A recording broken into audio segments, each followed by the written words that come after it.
Welcome to our channel. Today we how to update geofencing using Google Play services and Android step by step clearly.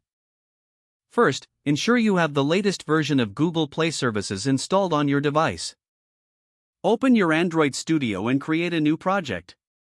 In your project, add the necessary dependencies for Google Play services in your build.gradle file.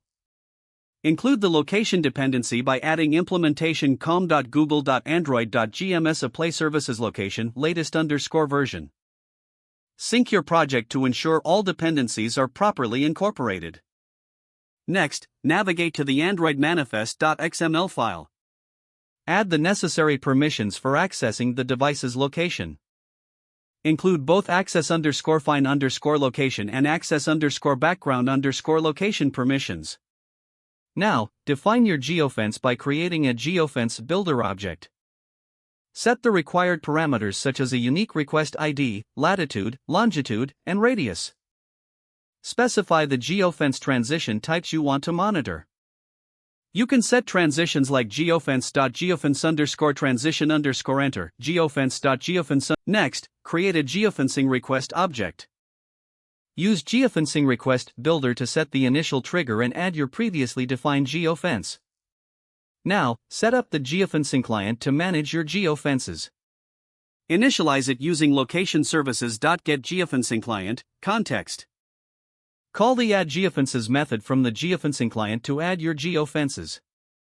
You will need to provide a pending intent to handle geofence transitions. Create a pending intent using pendingintent.getBroadcast or pendingintent.getService.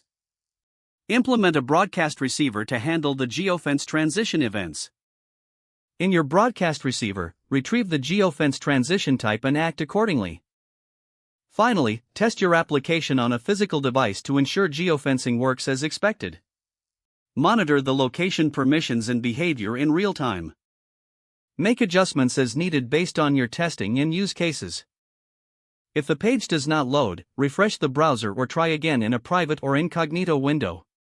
Make sure you are using the correct email address, then retype it carefully to avoid small typos.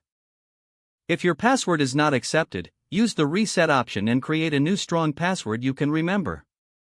Check your spam folder for verification or security emails, then complete any requested confirmation steps.